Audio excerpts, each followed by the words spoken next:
శారదా, నీ మనసులో నేనే ఉన్నాను. నువ్వు పైకి మాత్రమే ఇలా మాట్లాడుతున్నావు. అది నాకు తెలుసు అని కేపీ చెప్తున్నా కూడా, లేదు వెళ్ళిపోండంటూ శారద గడియ పెట్టేసుకుంటుంది. చూడు శారదా, నువ్వే నన్ను లోపలికి పిలవాలి. ఇక్కడే ఈ గుమ్మం బయటే నా ఊపిరి ఆగిపోతుందే కానీ ఇక్కడి నుంచి నేనైతే వెళ్ళను. ఇక్కడే నీకోసం ఎదురు చూస్తూ ఉంటాను అని కేపీ బయటే నిలబడి ఉంటాడు. శారదేమో లోపల కూర్చొని ఏడుస్తూ ఉంటుంది. తర్వాత అపూర్వ గదిలో ఒక్కతే నిద్రపోతూ ఉంటుంది. అప్పుడే ఒక పాము వచ్చి అపూర్వ ఒంటి మీద కూర్చొని బుసలు కొడుతూ ఉంటుంది. దాంతో అపూర్వకి మెలకువ వచ్చి చూసుకోగా తనపై పాము కూర్చొని బుసలు కొడుతూ ఉండటంతో అమ్మో! పాము పాము అని లేవటానికి ప్రయత్నిస్తూ ఉంటుంది. అయితే అపూర్వ కాళ్ళు చేతులు తాడుతో కట్టేసి ఉంటారు. అయ్యో! ఇదేంటి ఎవరు నన్ను ఇలా కట్టేసింది? అయ్యో! ఈ పామేమో నాపై కూర్చొని ఇలా బుసలు కొడుతోంది. నక్షత్ర, ఎవరైనా ఉన్నారా? నన్ను కాపాడండి. పాము పాము అంటూ కేకలు పెడుతూ ఉంటుంది. అప్పుడే భూమి అక్కడికి వచ్చి పాముని చేతిలోకి తీసుకొని విసిరి పడేస్తుంది. హమ్మయ్య! అని అపూర్వ అనుకుంటూ, ఏంటే నువ్వేనా నన్ను కట్టేసింది అని అపూర్వ అరుస్తూ ఉంటుంది. అవును, నేనే కట్టేసిందని భూమి చెప్పటంతో, విప్పవే విప్పు అని అపూర్వ అంటుంది. నువ్వు నిజం చెప్పిన తర్వాత విప్పాలో లేదో నేను ఆలోచిస్తాను అని భూమి అంటే, ఏం నిజం అని అపూర్వ అంటుంది. నా బావని ఎందుకు చంపించేశావు అని భూమి అంటే, ఏం మాట్లాడుతున్నావు అని అపూర్వ అంటుంది. నోరు ముయ్, నా కళ్ళ ముందు నా జీవితాన్ని కాల్చేసి ఇప్పుడు అమాయకురాలుగా నటిస్తే నేను చూస్తూ ఊరుకుంటాననుకుంటున్నావా? నేను నమ్ముతాననుకుంటున్నావా అని భూమి నిలదీస్తూ ఉంటే, నువ్వు నమ్ము నమ్మకపో అవన్నీ నాకు అనవసరం అని అపూర్వ అంటుంది. నువ్వు ఇంకా నటించాలని చూడకు. నాకు అంతా తెలుసు. నిన్ను మా నాన్న ఇంట్లో ఉంచాలా వద్దా అని నన్ను అడిగినప్పుడు సాటి ఆడదానివని జాలితో నేను నిన్ను ఇక్కడ ఉండనివ్వలేదు.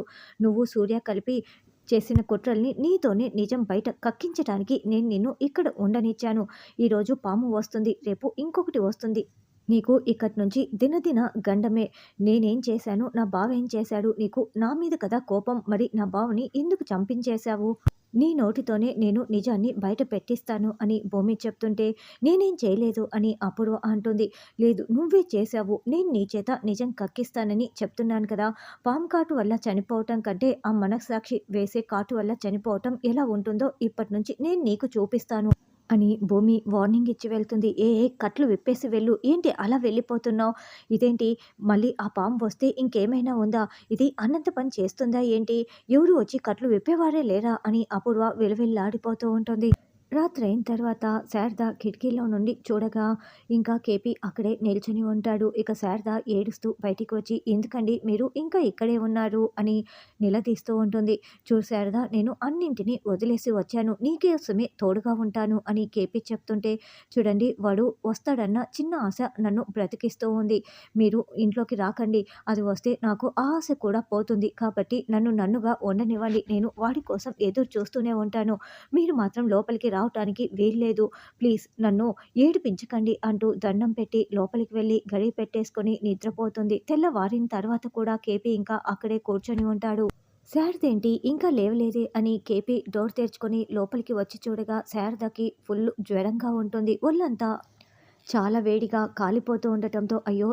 శారదకి ఇంత జ్వరం ఉందేంటి అని డాక్టర్కి ఫోన్ చేస్తాడు. శారద స్పృహలో ఉండడు. డాక్టర్, శారద అని కేపీ టెన్షన్ పడుతూ అడుగుతూ ఉంటే, ఇంజెక్షన్ చేసిన డాక్టర్, చూడండి బాధ ఒక మనిషిని లోపలే తినేస్తుందని చెప్తే ఇలాగే ఉంటుంది. ఆవిడ ఎంత బాధలో ఉన్నారో మీకు కూడా అర్థమయ్యే ఉంటుంది కదా. చూడండి, ఈవిడ చాలా రోజుల నుంచి అన్నం కూడా సరిగ్గా తిన్నట్లు లేదు, నిద్ర కూడా సరిపోయినట్లు లేదు. కాబట్టి ఆవిడ ముందు లేవగానే ఏదైనా తినిపించండి, లేకుంటే ఆవిడ పరిస్థితి ఇంకా ప్రమాదకరంగా మారిపోయేలా ఉంది అని డాక్టర్ చెప్తుంది. అది కాదు కొడుకు అని కేపీ చెప్తుంటే, ఇప్పుడు కొడుకు గురించి ఆలోచన కాదు, ఈవిడ ఆరోగ్యం గురించి ఆలోచించండి. నచ్చ చెప్పండి, తినిపించండి, లేకుంటే చాలా ప్రమాదకరం అని డాక్టర్ చెప్పి వెళ్తుంది.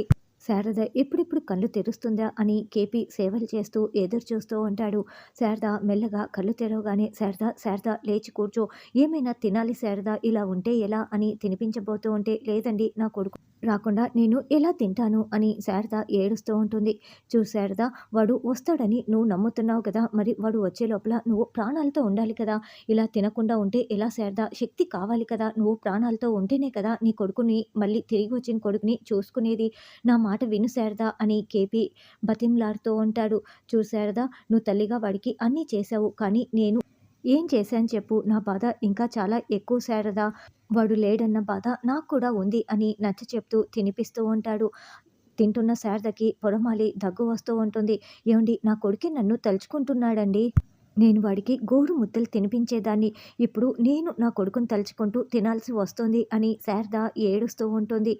తర్వాత అపూర్వ టిఫిన్ తింటూ, అబ్బా! ఆ పిచ్చిదాని నుండి తప్పించుకొని 2 ఇడ్లీ అయినా తృప్తిగా తింటున్నాను అని తింటూ ఉంటుంది. ఆ! తిను ఒక్క 10 నిమిషాలేలే అంతకు మించి నువ్వు ఉండవులే అంటూ భూమి అక్కడికి వస్తుంది. ఏంటి ఏం మాట్లాడుతున్నావు అని అపూర్వ అంటే, దాంట్లో కలిపాను నువ్వు 10 నిమిషాల కంటే ఎక్కువ సేపు ఉండవు అదే చెప్తున్నా అని భూమి చెప్పటంతో, ఏంటి విషం కలిపావా అంటూ అపూర్వ కక్కేస్తూ ఉంటుంది. పరుగులు పెడుతూ వాష్ బేసిన్ దగ్గర వామిటింగ్స్ చేసుకుంటూ ఉంటుంది. మొదలయ్యాయా అని భూమి అంటే, ఏంటే నువ్వు ఇలా తయారయ్యావు అని అపూర్వ అరుస్తూ ఉంటే, నేను తయారవ్వలేదు నువ్వే తయారు చేశావు అని భూమి అంటుంది. ఇలాగే టార్చర్ పెడుతుంటావా అని అపూర్వ అంటే, అవును అస్సలు వదిలిపెట్టనని భూమి చెప్తుంది.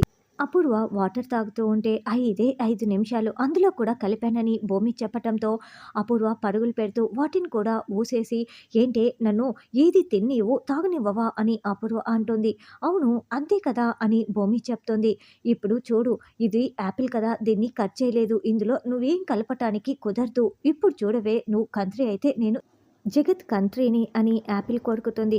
ఇప్పుడు కూడా నువ్వు 5 నిమిషాలు అందులో కూడా కలిపాను అని భూమి చెప్పటంతో ఇక దానిని కూడా ఊసేసి, ఏంటి నీ ప్లాన్ అని అడుగుతూ ఉంటే, చాలా సింపుల్, ఈ ఇంట్లో నిన్ను ఏది తిననివ్వను, అన్నిట్లో కూడా పాయిజన్ కలిపి ఉంచాను అని భూమి చెప్తుంది. నాకు ఈ ఇంట్లో మనశ్శాంతే లేదు అని అపూర్వ హాల్లోకొచ్చి కూర్చోగానే, మమ్మీ టిఫిన్ చేశాను తిన్నావా అని నక్షత్ర అంటుంది. ఆ భూమి ప్రతి ఒక్క దాంట్లో పాయిజన్ కలిపానని నాకు నరకం చూపిస్తూ ఉంది, నేనేంటి తినేది అని అపూర్వ అంటుంది. అయినా కూడా అదేమైనా మాయలు మంత్రాలు చేస్తుందా అన్నిట్లో విషం కలపటానికి అని నక్షత్ర అంటే, ఏమో దాన్ని చూస్తుంటే ఏదో చేసేలాగానే ఉంది అని అపూర్వ అంటుంది. సరే మమ్మీ ఇదిగో కాస్త కాఫీ నేను కూడా తాగాను, ఈ కాఫీ తాగు, ఇది నేనే పెట్టానని చెప్పడంతో, నిజంగా నువ్వే పెట్టావా అబ్బా నక్షత్ర ఇప్పుడు ఎంత హాయిగా ఉందో అని 2 గుటికలు వేయగానే, అదేంటే నాకు వామిటింగ్ వస్తోంది అని అపూర్వ పరుగులు పెట్టి వామిటింగ్స్ చేసుకుంటూ ఉంటుంది. మొదలయ్యాయా, నేను అందులో కూడా పాయిజన్ కలిపాను, ఇంకో 3 అవర్స్ వరకు కంటిన్యూస్గా వామిటింగ్స్ అవుతూనే ఉంటాయి అని భూమి వచ్చి చెప్పడంతో, అమ్మో నేను కూడా తాగాను అని నక్షత్ర కూడా వాంతులు చేసుకుంటూ ఉంటుంది. నక్షత్ర అర్జెంటుగా డాక్టర్కి ఫోన్ చేయి అని అపూర్వ అంటే, మమ్మీ సిగ్నల్స్ లేవు మమ్మీ అని నక్షత్ర చెప్తుంది. నేనే జామర్లు పెట్టాను, మీకు ఫోన్ రావాలన్నా మీరు ఫోన్ చేసుకోవాలన్నా నా పర్మిషన్ మీకు కావాలి అని భూమి చెప్తే, నువ్వు మనిషివా రాక్షసివా అని నక్షత్ర తిడుతూ ఉంటుంది.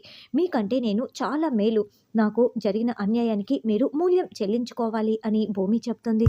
తర్వాత సూర్య స్టేషన్కి వచ్చి భూమి ఫోటోని చూసుకొని ముద్దులు పెట్టుకుంటూ మురిసిపోతూ ఉంటాడు. సార్ ఎవరు సార్ ఆ అమ్మాయి అంత మురిసిపోతున్నారు అని కానిస్టేబుల్ అడగటంతో, నన్ను పెళ్లి చేసుకోబోయే అమ్మాయి, నా ఇంట్లో కుడికాలు అడుగు పెట్టే అమ్మాయి, నేను ఈ అమ్మాయిని చూడగానే నా మనసంతా ఈ అమ్మాయికే అంకితం చేసేసాను, నా ఇంటి పేరుని తన ఇంటి పేరుగా మార్చుకోబోతోంది ఈ అమ్మాయి అని మురిసిపోతూ చెప్తూ ఉంటాడు.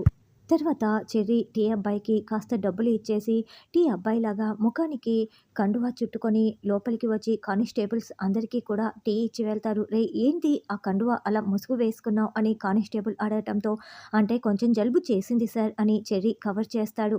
నేరుగా సూర్య ఉన్న గదిలోకి వెళ్ళి సార్ టీ అని ఇచ్చేసి కావాలని అక్కడ ఉన్న ఒక ఫైల్ని కింద పడేస్తాడు.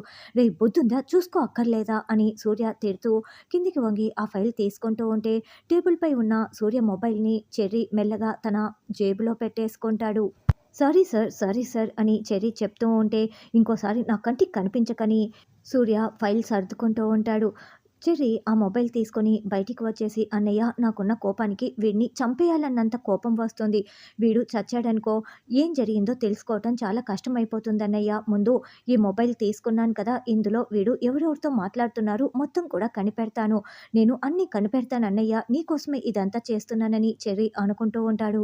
శారద ఇదిగో కాఫీ తాగు, టాబ్లెట్లు వేసుకో, నుదుటిన కుంకుమ లేదేంటి అని కేపీ పెడుతూ ఉంటాడు. ఏమండి ఒకప్పుడు గగన్ నాకు ఇలా తినిపించేవాడు అని శారద చెప్తూ ఉంటే, అప్పుడే మీరా క్లాప్స్ కొడుతూ అక్కడికి వచ్చి, ఏంటి తలుపులు మూసుకొని ఇలా చేయకపోయారా, నీకు కొడుకు పోయాడన్న బాధ కాస్తైనా ఉందా మహాతల్లి, ఇలా బరితెగించి పోయావని మీరా తిడుతూ ఉంటుంది. వెంటనే కేపీ మీరా చెంప పగలగొడతాడు. నీకంటే ముందుగా నేను శారద మెడలో తాళి కట్టాను. నీకు ఇంతకు ముందు కూడా చాలా సార్లు చెప్పాను. నీకంటే నాకు ఎక్కువ శారదనే. ఇప్పుడు శారదనే నాకు ముఖ్యం. ఎందుకంటే కొడుకును పోగొట్టుకొని తను చాలా బాధపడుతోంది. అసలు నీ వల్లే ఇదంతా జరిగింది. నువ్వు గగన్‌పై అబద్ధపు కేసు పెట్టకపోయి ఉంటే ఈరోజు గగన్ నా కళ్ళ ముందరే ఉండేవాడు. వాడు అంతా నీ వల్లే జరిగింది అని కేపీ అరుస్తూ ఉంటే, అంటే నేను మీకు ఏమీ కాదా? నా భార్య స్థానం పోయినట్లేనా? తనేనా నీ భార్య? అని మీరా అడుగుతూ ఉంటే, అవును నీ భార్యవి కాదు. మన బంధం తెగిపోయింది. ఇప్పుడు నా భార్య కేవలం శారద మాత్రమే. నీకు ఈ ఇంట్లో స్థానం లేదు. మన మధ్య భార్యాభర్తల బంధం తెగిపోయిందని చెప్తున్నా కదా! వెళ్ళిపో అని తిట్టటంతో మీరా ఏడుస్తూ వెళ్తుంది. ఏవండీ నా వల్ల నీకు సమస్యలు పెరిగిపోతున్నాయి. వద్దండి అని శారద ఏడుస్తూ ఉంటే, చూడు శారద, 20 ఏండ్ల కిందటి నుండి నేను నీకు తోడుగా ఉండాల్సిందే. అప్పుడు చేయలేకపోయాను. ఇప్పుడు గగన్ దూరం అయిపోయాడు.